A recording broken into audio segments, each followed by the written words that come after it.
سر ایک یہاں پہ میں آپ کو روکوں گا، امام کعبہ تو تمام مسلمانوں کے لیے ان کے دل کی دھڑکن ہے، دل میں بستے ہیں، محبت ہے، عقیدت ہے، ہر ملک میں جاتے ہیں، لیکن پاکستان میں جب جاتے ہیں تو ایک عجب سما ہوتا ہے، الگ سما ہوتا ہے، پاکستانیوں کی جو وارفتگی کا، محبت کا ایک عجب عالم ہوتا ہے، اس پہ کیا کہیں گے؟ میں نا جب چھوٹا ہوتا تھا نا، چھوٹے آج سے 4 سال پہلے کی میں آپ کو بتا بات، تو پاکستان میں جگہ جگہ نا وہ بورڈ لگا دیتے تھے، چلو چلو جہلم چلو، ہاں، تو میں سوچتا تھا کہ امام کعبہ کے سنگ چلو، تو میں نے کہا جہلم میں کیا ہے، تو وہ میں پھر وہ جہلم گیا دیکھنے کے لیے، وہاں جامعہ الاسریہ ہے، مدرسہ ہے، ٹھیک ہے، کافی وہ بہت مشہور ہے، 1965 میں بنا تھا، اور اس ٹائم شارجہ کے جو حکمران تھے وہ وہاں کا افتتاح کرنے کے لیے آئے تھے، اس ٹائم 1965 میں 1 کروڑ روپے کا بنا تھا اس ٹائم، اور فیلڈ مارشل ایوب خان اور شارجہ کے جو ہیں وہ رہنما آئے تھے، تو جب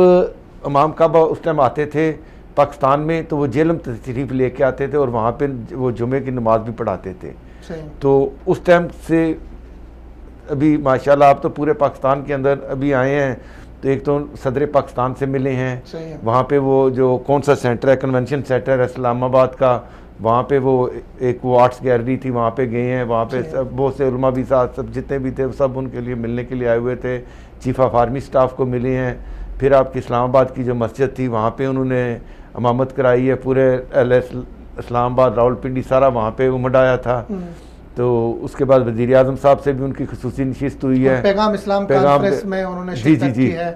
عصر حاضر نوجوانوں کو درپیش چیلنجز، اس کے حوالے سے ایک سیمینار میں شرکت کی ہے اسلامک یونیورسٹی کی طرف سے۔ بالکل بالکل ٹھیک، اچھا ایک اور بات جو ہے، امام کعبہ جب بھی پاکستان جاتے ہیں، اس سے پہلے سدیش صاحب جاتے تھے اور ائمہ جاتے رہے، تو پاکستان میں ایک وحدت کی فضا ہوتی ہے، بے شک سب فرقے، تمام جماعتیں ساری مل کے ان کے ساتھ ان کا استقبال کرتی ہے، ان کو سنتی ہے، ان کے میسیجز کو، پیغام کو وہ سنتی ہے، تو یہ ایک خوش آئند بات ہے۔ بالکل، سب سے ابھی بھی جو ہے نا سب سے پہلے گئے ہیں تو وہ وزارت مذہبی امور میں جو ہے ہمارے وہ وزیر آج کل نہیں آئے ہیں، پیر قادری صاحب جو صاحب ہیں، انہوں نے ان کو ریسیو کیا ہے، وہاں پہ وہ استقبال کیا ہے، تو ان کے ساتھ بھی ایک ماشاءاللہ ایک پھر سب سے بڑی بات ہے، اس دفعہ سعودی عرب نے حاجیوں کا کوٹا بھی تھوڑا سا بڑھا دیا ہے، تو وہ بھی پاکستان کے لیے ایک اطمینان کا باعث ہے،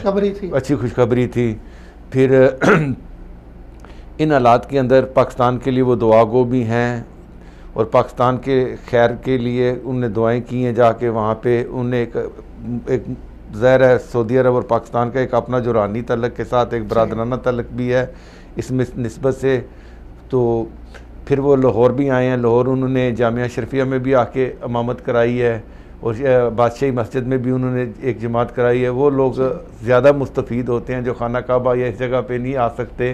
یا جن کے پاس اتنی ساتھ نہیں ہوتی، تو ان کو ایک بڑی ہوتی ہے خواہش کہ چلو ہم اس جگہ کے امام کو مل لیں، ان کی امامت میں ہم جو ہے نا ان کے پیچھے نماز پڑھ لیں، دور دور سے لوگ آتے ہیں، یہ بھی ایک اللہ تعالیٰ کی نعمت ہوتی ہے ایک مسلمان کے لیے، تو اس کو دیکھنے کے لیے پورا لاہور امڈ آیا تھا، تو انہوں نے پھر